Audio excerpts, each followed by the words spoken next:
ಎಲ್ರಿಗೂ ನಮಸ್ತೆ. ನಾನು ಮಾನಸಿ ಸುಧೀರ್. ಇವತ್ತು ವರಮಹಾಲಕ್ಷ್ಮಿ ಹಬ್ಬದ ಈ ಸಂದರ್ಭದಲ್ಲಿ ಬಹಳ ಸಂತೋಷದ ಸುದ್ದಿ ನನ್ನ ಕಿವಿಗೆ ಬಿದ್ದಿದೆ. ಕಾಂತಾರಕ್ಕೆ ಎರಡೆರಡು ರಾಷ್ಟ್ರೀಯ ಪ್ರಶಸ್ತಿಗಳು, ಒಂದು ಅತ್ಯುತ್ತಮ ಮನೋರಂಜನಾ ಸಿನಿಮಾ ಅಂತ, ಇನ್ನೊಂದು ಅತ್ಯುತ್ತಮ ನಟ ರಿಷಬ್ ಸರ್ಗೆ ಸಿಕ್ಕಿದೆ.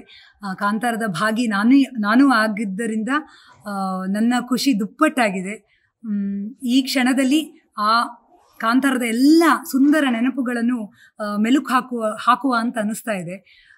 ರಿಷಬ್ ಸರ್ನ ಶ್ರಮಕ್ಕೆ ಸಿಕ್ಕಿದ ಒಂದು ಪ್ರತಿಫಲ ಅಂತ ಹೇಳಿದ್ರೆ ಸುಳ್ಳಾಗ್ಲಿಕ್ಕಿಲ್ಲ. ನೀವು ನಟಿಸಿದ 40 ದಿನಗಳ ಅನುಭವವನ್ನು ಹಂಚಿಕೊಳ್ಳೋದಾದ್ರೆ ಹೇಗಿದ್ರು ರಿಷಬ್ ಸರ್? ಹೇಗೆ ಕೆಲಸ ಮಾಡಿಸ್ತಿದ್ರು? ತುಂಬಾ ಹಾರ್ಡ್ ವರ್ಕರ್ ಅವರು. ಅವರಿಗೆ ಸ್ಯಾಟಿಸ್ಫ್ಯಾಕ್ಷನ್ ಆಗದೆ ಇರ್ತಿದ್ದಿದ್ರೆ ಅವರು ಮುಂದೆ ಹೋಗ್ತಿರ್ಲಿಲ್ಲ. ಅಂದರೆ ಯಾವುದೇ ಸೀನಿಗೆ ಅವರು ಕಾಂಪ್ರಮೈಸ್ ಮಾಡಿದ್ದಿಲ್ಲ. ನೀವು ನೋಡಿದ ಅತ್ಯದ್ಭುತ 20 ನಿಮಿಷದ ಕ್ಲೈಮ್ಯಾಕ್ಸ್ ಸೀನ್ ಇರ್ಬೋದು, ಅದನ್ನು ನಾವು ಶೂಟಿಂಗ್ನಲ್ಲಿ ಡೈರೆಕ್ಟಾಗಿ ನೋಡ್ತಾ ಇತ್ತಲ್ಲ, ಆಗ ಅನಿಸಿದ್ದಿಷ್ಟೇ. ಅಂದರೆ ಹಲವು ಆ್ಯಕ್ಷನ್ ಸೀನ್ಗಳನ್ನು ಮಾಡುವಾಗ ಅವರಿಗೆ ಪೆಟ್ಟಾದದ್ದಿದೆ. ಆ ಬೆಂಕಿಯ ಜೊತೆ ಶೂಟಿಂಗ್ ಆಗುವಾಗ ಬೆಂಕಿಯ ಕಿಡಿ ಅವರ ಮೈಗೆ ಹಾರಿದ್ದಿದೆ. ಕಂಬಳದ ಸೀನ್ ಆಗುವ ಅವ್ರ ಕಾಲು ಫ್ರ್ಯಾಕ್ಚರ್ ಮಾಡ್ಕೊಂಡಿದ್ದಿದೆ. ಅಂದರೆ ಇದು ಯಾವುದು ಸಣ್ಣ ವಿಷಯಗಳಲ್ಲ. ಒಂದು ಸಿನಿಮಾ ತುಂಬ ಸುಂದರವಾಗಿ ಮೂಡಿ ಬರಬೇಕು ಅನ್ನೋ ಒಂದೇ ಒಂದು ಉದ್ದೇಶ ಇದ್ದರೆ ಮಾತ್ರ ಒಬ್ಬ ನಟನಿಗೆ ಇದು ಮಾಡಲಿಕ್ಕೆ ಸಾಧ್ಯ. ಆ್ಯಂಡ್ ಇಲ್ಲಿ ರಿಷಬ್ ಸರ್ ಬರೀ ನಟ ಕೂಡ ಅಲ್ಲ, ನಿರ್ದೇಶಕ ಮತ್ತು ನಟ.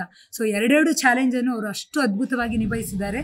ಹಾಗಾಗಿ ಈ ಪ್ರಶಸ್ತಿ ಅವರಿಗೆ ಸಿಕ್ಕಿದೆ ಅಂದರೆ ಅಷ್ಟು ಪರ್ಫೆಕ್ಟ್, ಅರ್ಹವಾದ ಆಯ್ಕೆ ಅಂತ. ಒಂದು ಬೂಸ್ಟ್ ಕೊಡ್ತದೆ ಕನ್ನಡ ಚಿತ್ರರಂಗಕ್ಕೆ ಅಂತ ಅನಿಸ್ತದೆ ನಿಮಗೆ? ಖಂಡಿತ. ಇದು ಅನೇಕ ಡಿಸ್ಟ್ರಿಬ್ಯೂಟರ್ಸಿಗಿರ್ಬೋದು, ಪ್ರೊಡ್ಯೂಸರ್ಗಳಿಗಿರ್ಬೋದು, ಕನ್ನಡ ಕಲಾವಿದರಿಗಿರ್ಬೋದು ಇನ್ನು ಹೆಚ್ಚಿನ ಹುರುಪು ನೀಡುವುದರಲ್ಲಿ ಯಾವುದೇ ಸಂದೇಹ ಇಲ್ಲ. ಜೊತೆಗೆ ಪ್ರೀಕ್ವೆಲ್ ರೆಡಿ ಆಗ್ತಾ ಇದೆ. ಏನು ಹೇಳಿ ನೀವು ನಡೆಸ್ತಾ ಇದ್ದೀರಾ? ಪ್ರೀಕ್ವೆಲ್ ರೆಡಿ ಆಗ್ತಾ ಇದೆ. ಈಗಾಗಲೇ ಅದರ ಸಣ್ಣ ಸಣ್ಣ ಸುದ್ದಿಗಳು ಶೂಟಿಂಗ್ ನಡೀತಿದೆ ಅಂತ ಕೇಳ್ತಾ ಇದ್ದೇನೆ.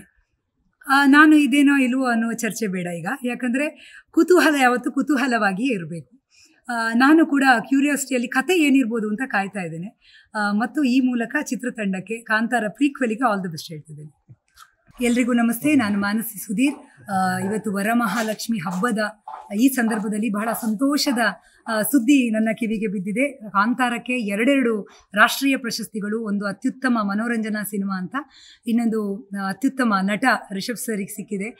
ಕಾಂತಾರದ ಭಾಗಿ ನಾನು ಆಗಿದ್ದರಿಂದ ನನ್ನ ಖುಷಿ ದುಪ್ಪಟ್ಟಾಗಿದೆ. ಈ ಕ್ಷಣದಲ್ಲಿ ಆ ಕಾಂತಾರದ ಎಲ್ಲ ಸುಂದರ ನೆನಪುಗಳನ್ನು ಮೆಲುಕು ಹಾಕುವ ಅಂತ ಅನಿಸ್ತಾ ಇದೆ. ರಿಷಬ್ ಸರ್ನ ಶ್ರಮಕ್ಕೆ ಸಿಕ್ಕಿದ ಒಂದು ಪ್ರತಿಫಲ ಅಂತ ಹೇಳಿದ್ರೆ ಸುಳ್ಳಾಗ್ಲಿಕ್ಕಿಲ್ಲ. ನೀವು ನಟಿಸಿದ 40 ದಿನಗಳ ಅನುಭವವನ್ನು ಹಂಚಿಕೊಳ್ಳೋದಾದ್ರೆ ಹೇಗಿದ್ರು ರಿಷಬ್ ಸರ್? ಹೇಗೆ ಕೆಲಸ ಮಾಡಿಸ್ತಿದ್ರು? ತುಂಬಾ ಹಾರ್ಡ್ ವರ್ಕರ್ ಅವರು. ಅವರಿಗೆ ಸ್ಯಾಟಿಸ್ಫ್ಯಾಕ್ಷನ್ ಆಗದೆ ಇರ್ತಿದ್ದಿದ್ರೆ ಅವರು ಮುಂದೆ ಹೋಗ್ತಿರ್ಲಿಲ್ಲ. ಅಂದರೆ ಯಾವುದೇ ಸೀನಿಗೆ ಅವರು